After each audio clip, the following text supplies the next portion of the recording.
नमस्कार दोस्तों, स्वागत है आपका हमारे स्टूडियो में। नीतू जी आज हमारे साथ हैं, जो कि जानी मानी एस्ट्रोलॉजर हैं। आज हम इनके साथ गुरु की दशा पे चर्चा करेंगे। नमस्कार नीतू जी, आपका स्वागत है। नमस्कार जी, नमस्कार सभी को, बहुत प्यार।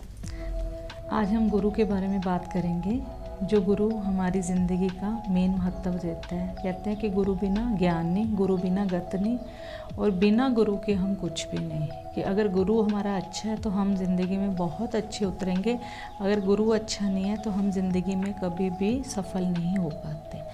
इसीलिए गुरु पहले, कहते हैं ना, गुरु पहले मनाना चाहिए, कोई भी कार्य करते हैं तो इसलिए। तो कुंडली में भी पहले महत्व गुरु का ही आता है। अगर आपको अच्छा गुरु मिल गया तो ज़िंदगी सफल होगी, अगर नहीं अच्छा गुरु मिला तो ज़िंदगी डाउन हो जाती है। तो अच्छे गुरु का होना ही हमारी कुंडली में भी विशेष पे ही काम होता है।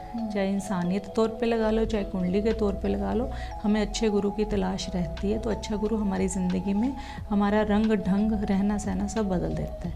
तो ऐसे ही जो कुंडली के अंदर गुरु है, उसको हमें पहले, कुंडली जब हम देखते हैं तो हम पहले घर की बात करते हैं। जैसे कि पहले घर में अगर गुरु हो तो बच्चा ना बहुत ज़्यादा जिद्दी स्वभाव का होता है, हर एक चीज़ अपनी मनवाने वाला होता है कि हमें ये चीज़ें माननी पड़ेगी या करनी पड़ेगी। तो वो सारी चीज़ें जब हम करते हैं तो उसकी वजह से क्या होता है, हमें ना प्रॉब्लम आ जाती है। जब हमें हर एक चीज़ को करना है तो जिद्दी, जैसे जिद्दल के हिसाब से हो जाता है कि जिद्द ही उसकी लाइफ का एक पार्ट बन गया। तो हम कहते हैं, अक्सर कहते हैं कि बच्चा जिद्दी बहुत है ना। बच्चा कहना नहीं मानता, अपनी जिद पुगाता है, ज़िंदगी के अंदर आगे बढ़ने में भी उसे जिद्दलपन सा होता है। तो बहुत सी चीज़ें होती हैं पहले घर के गुरु की, और बच्चे की जो कामयाबी है वो हासिल नहीं होने देता। कई बार गुरु के साथ अगर कोई ग्रह अलग से आके बैठ जाए तो उसकी वजह से कई बार पितर दोष भी हो जाते हैं। तो हमें कुंडली को देख के उसका निर्णय करना पड़ता है कि कहाँ पे गुरु बैठा है, कैसा बैठा है, उसको क्या करना चाहिए। जैसे पहले गुरु में क्या करना चाहिए। ये गुरु की दशा सबको आती है? हाँ, कुंडली में सभी का ही होता है गुरु। किसी का पहले घर में है, किसी का सेकंड घर में है, किसी का थर्ड घर में है, किसी का फोर्थ घर में। ऐसे किस घर में ज़्यादा अच्छा होता है गुरु का होना?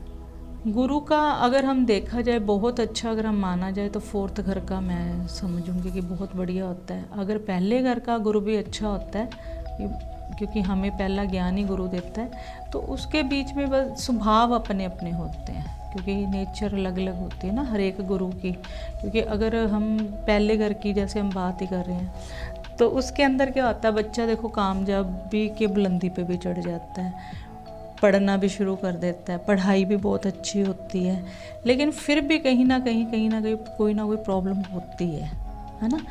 तो इसी वजह से क्या होता है, जब हमें वो वाली स्थिति जैसे हमारे अंदर की आती है तो वो दिक्कत देती है।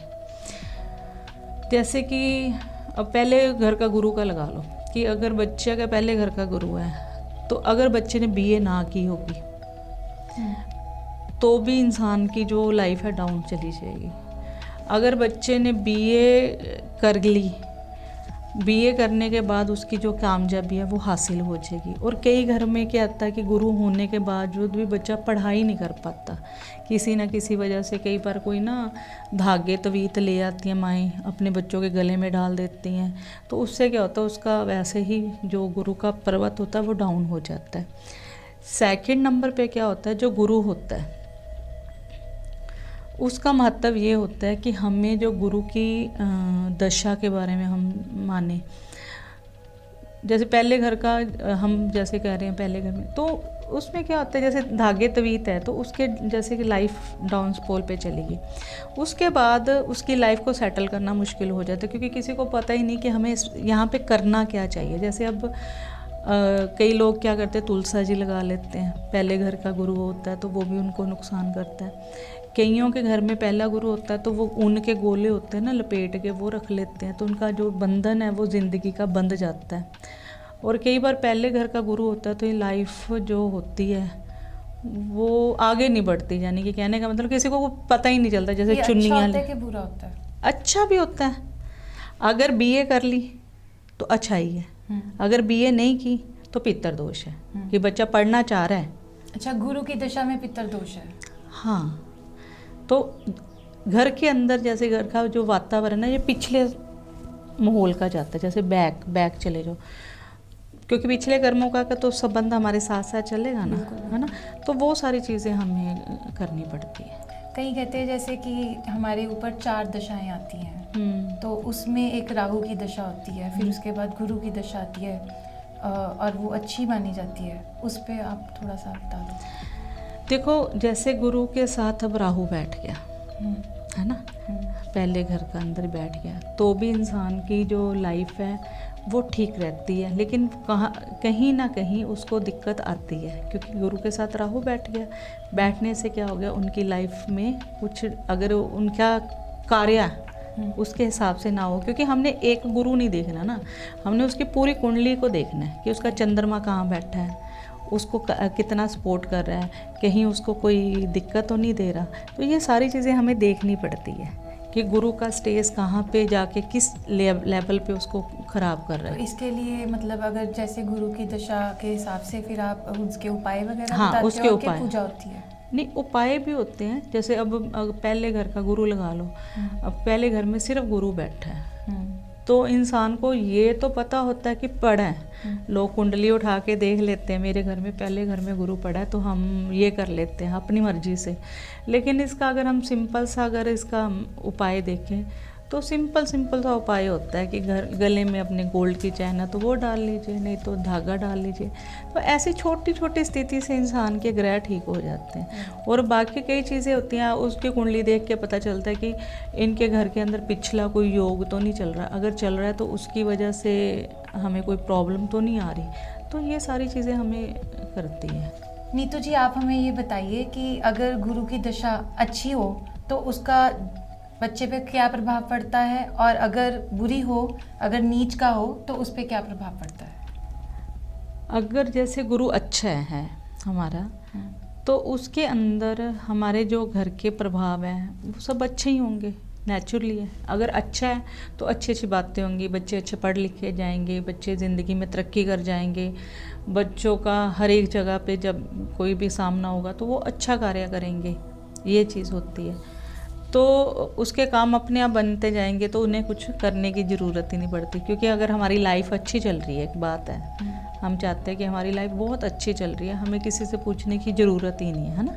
ऐसा ही होता है ना, क्योंकि जब इंसान की कोई दिक्कत आती है तो इंसान ज्योतिष की तरफ भागता है। अगर उसकी लाइफ बहुत अच्छी चल रही है तो वो सोचता है कि नहीं ठीक है, हम बढ़िया चल रहे हैं। जो अमीरी है वो भी गुरु देता है, राजगद्दी भी गुरु देता है, इंसान की तरक्की भी गुरु देता है। हर एक चीज़ का जो काम बनने वाला होता है वो पहले ही बन जाता है, बाद में नहीं बनता, वो पहले ही बन जाता है। तो ये सारी स्थिति गुरु देता है हमें। तो गुरु जब हमारा अच्छा हो जाता है तो हम जिंदगी में बहुत तरक्की करते हैं, हमारी जो लाइफ है बहुत अच्छी जाती है। ये कुछ टाइम पीरियड के लिए होता है? नहीं बेटा, ये अगर तो लाइफ अगर परमात्मा ने लिख के भेजी हुई है कि तुम्हारी लाइफ इतनी है, ऐसे होगा, तो वो सारी चीज़ें हमारे अंदर पहले ही चलती हैं।